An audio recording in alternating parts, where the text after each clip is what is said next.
generally, a lot of the research looks at the effects of state mindfulness, or looks at the effects of trait mindfulness, and my research looks at the effects of state mindfulness. The reason for this is that trait mindfulness takes a lot of time to change. Trait mindfulness is how much you focus on the present moment, even when you're not meditating.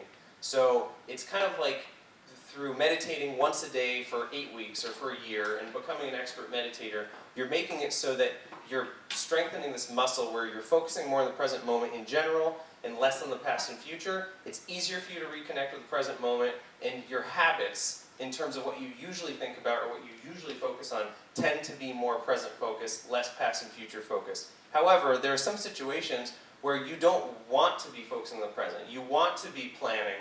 You want to be focusing on the future. You want to be trying to understand the past. You want to be learning from the past.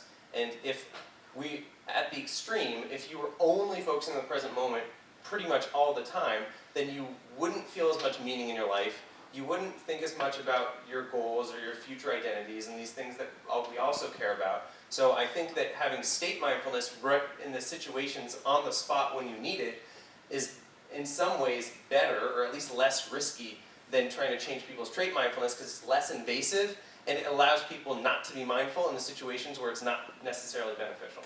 So that's why I'm studying it on state level, which is easier because it takes less time, only 15 minutes instead of 8 weeks. So there is not as much research on state mindfulness as trait mindfulness. There are like, I don't know, hundreds of studies on the effects of trait mindfulness or long-term interventions, and maybe 10 or 15 studies, or maybe 20 on the effects of state mindfulness. Some of the research on it has found that when you are in a state of mindfulness, you've only meditated once, and you're being shown uncomfortable pictures, really negative, gross pictures, you're more willing to continue looking at those pictures because you're able to accept negative stimuli. People also found that when they're making decisions, that we typically have what's called negativity bias, which means that our negative information that we see influences our decisions and things that we remember more than positive information. But researchers Kuiken and Shook have found that this effect goes away when people are in a state of mindfulness, and they're able to look more evenly and remember more evenly and make decisions more evenly based on both positive and negative information. They've also found that when people who have just meditated are being treated in an unjust way. So what they did in the study was they had them come into a laboratory and they asked people, okay, we want you to do this task, and as a reward, afterward, we're going to give you this nice pen.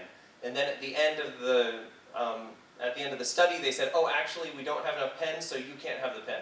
So they made them a promise, and then they took back the promise.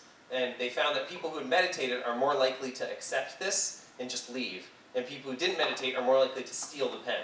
So, which is a good or a bad thing. I mean, we can argue that it's good to fight back when people are treating you unfairly. But we can also say, well, if the outcome is stealing things, then that might not be good. But mindfulness can also reduce people's age and race biases, and also it helps them focus more on the task at hand and reduces how much we get distracted by things that we're thinking about in the past or future, which is pretty much the definition. But the one where it's been found to be harmful, that's already published, is how, as I mentioned, it can increase false memories. So my personal research on the topic of mindfulness, I'm going to talk today about the research on decision making, where it can help people reduce the sunk cost bias by cutting their losses sooner. I have some other research where it can help people become more generous, but that's in an earlier stage. And the one study I have on trait mindfulness, or an intervention study, is finding that it helps people have a higher sense of eudaimonic well-being, which makes them feel like they're pursuing meaningful goals in their life. And then I have two projects that I want to mention where it shows that mindfulness is actually bad. And because it's reducing guilt, which, even though it's a negative emotion, is a helpful negative emotion.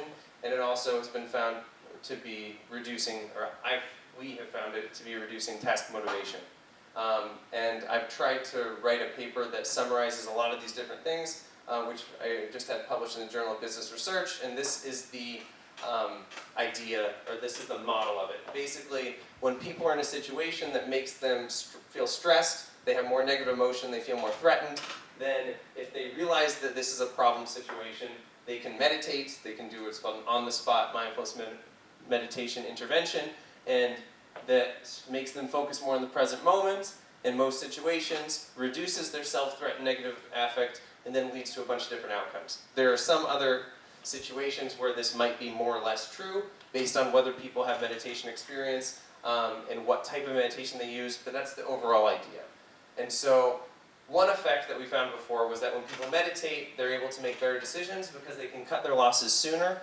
And the reason for this, we found, was when you meditate, you reduce how much you're focusing on the past and future.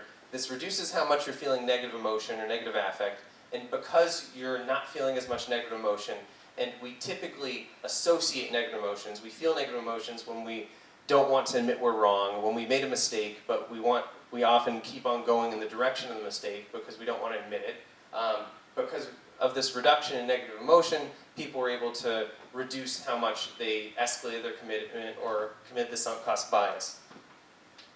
The next study I want to mention was on task motivation, and task motivation is an interesting topic in this situation because when people are focusing on the future, when people are focusing on their goals, then this is usually a good thing. And so if you interrupt the focus on the future that people have, especially if they're focusing on goals, then you could be reducing their motivation because there are like 400 or 500 papers on how goal setting is a powerful increaser of motivation, a facilitator of motivation.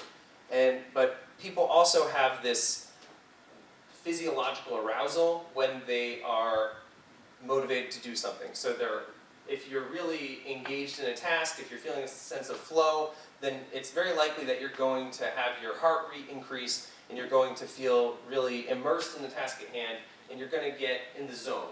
And if you're focusing on the present moment and you're focusing on your breathing, it's going to calm you down. It reduces your heart rate, it reduces this physiological arousal, and it can reduce the energy you have and that you feel that you have in order to accomplish a task. So what we did was we had people meditate and then we asked them, how much do you want to do this task? How much time do you want to spend on doing this task? And then we had them actually do the tasks. We did this like in a bunch of different studies. In the paper we're mentioning 4 or 5 of them, but we did this in a lot of studies. And what was weird was that meditation reduced people's task motivation. So, as we expected. So when people have just meditated and you ask them, do you want to do this text copying task? Do you want to do this task? Do you want to solve these problems? Do you want to help out this person by editing their cover letter? We asked them about these kind of simple tasks that you could do in a short period of time, and they reliably told us they're less motivated to do it after they just meditated. However, then we had them do these tasks.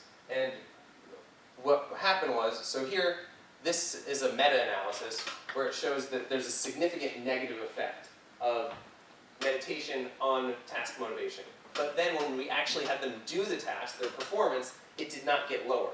In one of the studies, it actually got better, which is really weird because that means when people just meditated, it reduced how much they say they want to do something, and then they perform even better. That didn't happen in most of the studies, it only happened once. But for it to ever happen is really weird.